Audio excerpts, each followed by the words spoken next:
ግን ሌላ ችግር ተፈጥሯል። ምሳሌዬ አባትሽ መጣልሽ አይደል? ግን መተሽ ለምን አልጠየቅሽው? እና ደግሞ ብሩክም ሊያገባ ነው።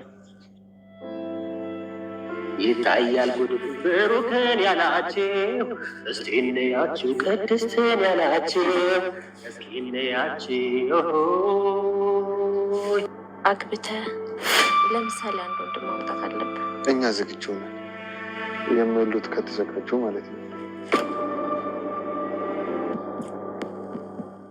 ሰላም ሰላም፣ ውድና የተከበራችሁ በመላው ዓለም ሆናችሁ ይህንን ቻናል የምትከታተሉ የመሲ ዩቲዩብ ቤተሰቦች እንደምን አላችሁ? እንደምን ቆያችሁልኝ? ውዶችዬ እንዴት አላችሁ? እንዴት ሰነበታችሁ? ከበጀምቶ ታፊ ጃለተምቶ ተማቲ መሲ ዩቲዩብ እንደምትከሰን በከጅርተን ነገን ዋቀዩ ሲኒፋቶ አከም ጅርቱ ወለወንኪያ ኡመተ ቀሽቴ አናልፎ ስንጀል እጅራ። ውዶችዬ እንዴት አላችሁልኝ? እንዴት ቆያችሁልኝ? እንግዲህ ዛሬ ደግሞ እስቲ ስለ ደራ ድራማ ትንሽ እናውራ ፈትፈት እናድርግ። ምንም ማለት አይደለም፣ ያው ስራቸውን የተሰማንን መግለጽ ማድነቅ ያው ግዴታችን ስለሆነ ማለት ነው። ማየት ብቻ ሳይሆን አስተያየት መስጠት ወይም ደግሞ የተሰማንን ነገር መናገር ያው ግዴታችን ስለሆነ ነው። ውድና የተከበራችሁ በመላው ዓለም የምትኖሩ የሰው ዘር በጠቅላላ በያላችሁበት ቦታ ሁሉ ሰላም እግዚአብሔር ይብዛላችሁ ውዶችዬ። ከነዚህ ድራማ እኔ ስንት ነገር ተማርኩ መሰላችሁ? አንደኛ ነገር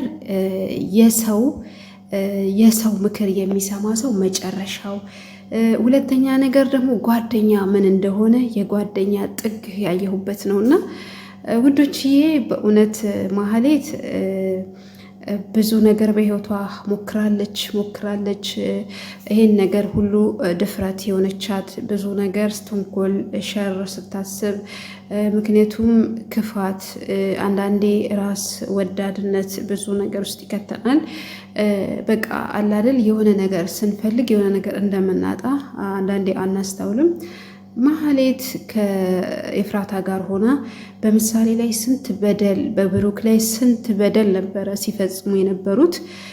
እግዚአብሔር ደግሞ መቼስ የቀን ጉዳይ እንጂ ከተገፉት ጎን እንጂ ከሚገፉት ጎን አይደለም። ማህሌት መጨረሻዋ ጥሩ ያልሆነ ደረጃ ላይ ያለችው። በመጀመሪያ ደረጃ ክፉ መካሪ ወይም ደግሞ የሰው ምክር የሚሰማ ሰው አንደኛ ነገር በህይወቱ መቆም አይችልም። ሁለተኛ ነገር ከሚያስበው ወይም ከሚያቅደው ወይም ካለበት ደረጃ ከትዳርም ይሁን ከስራም ይሁን ከብዙ ነገር ሊወጣ ሊፈናቀል ብዙ ችግር ሊደርስበት ይችላል ማለት ነው። የሰው ሀሳብ የሚቀበል የሰው ምክር የሚሰማ ሰው ማለት ነው። ሁለተኛ ነገር ማህሌት በሰራችው ስራ በሰራችው ግፍ ዛሬ በእህቷ እጅ ወድቃ ብዙ ስቃይና መከራን እያስተናገደች ነው። ሲቀጥል ደግሞ ወደ ሞገስ ስንመጣ ሞገስ ማለት የጓደኛ ጥግ ያየንበት መልካም ሰው ነው እና ጓደኝነት ምን እንደሆነ የጓደኝነት ትርጉም ላልገባው ሰው እንዲገባው ያደረገ ነው። ለብሩክ ልጅ ለምሳሌ ብሎ ካደረገው ነገር ከከፈለው ዋጋ አንጻር ከእንደገና ደግሞ ብሩክ በመከራ ውስጥ በገባ ሰዓት በጠላት እጅ በወንጀለኞች እጅ በገባ ሰዓት ከዛ ብዙ ዋጋ ከፍሎ እንዲወጣ አድርጓል። የመጨረሻ የተሳበችባቸው ጥይት ብሩክንና መድብልን ልትገል ነበረ፣ ግን እሱ እራሱን አሳልፎ ሰጠ። በዚህን ሰዓት ብሩክ ሞገስ ያው ትንሽ ተጎድቶ ነበረ፣ ደም አልነበረውም። በብርም ቢሆን ኤፍራታ ደም ሰጥታ ህይወቱን ታድገዋለች እና ኤፍራታ አሁን ላይ እየተቀየረች ያለች ናት። ኤፍራታ በክፋትም ውስጥ ብትሆን ያው የገንዘብ ችግር ወይም የገንዘብ ጉዳይ ሆኖባት ነው እንጂ ትንሽ ለሰው የመራራት ልብ አላት ማለት ነው።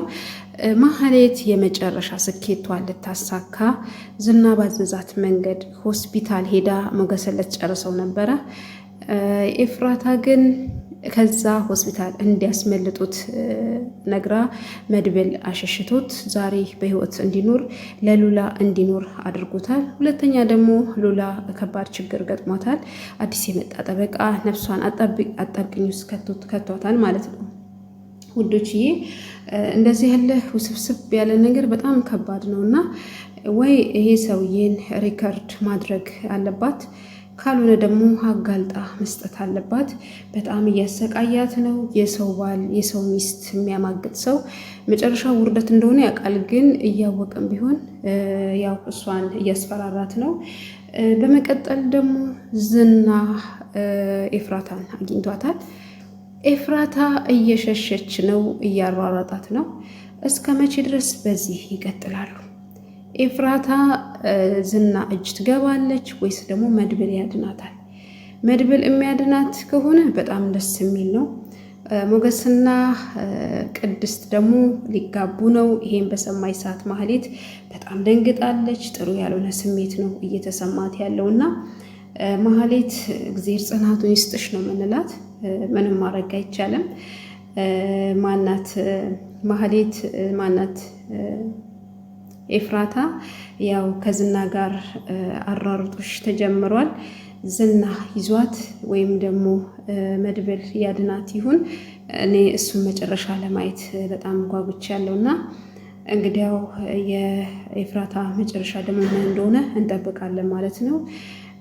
ማናት ስሟ ለይቅርታ ያው ልቧ እየጓጋ ነው።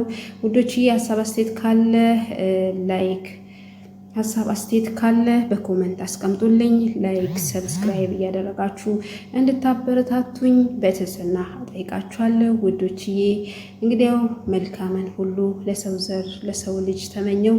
ክፋት ክፉ ነው፣ ምቀኝነት ክፉ ነው። ከክፋት የምናገኘው የምናተርፈው ነገር የለም ከመልካምነት ውጭ ማለት ነው። መልካምነት ወይም ጥሩነት ሁሌ አሸናፊ ናትና የአሸናፊ ባለቤት ለመሆን ሁልጊዜ እኛ በህይወታችን መልካም ለመሆን መጣር ነው ማለት ነው ውዶችዬ። መልካም ቀን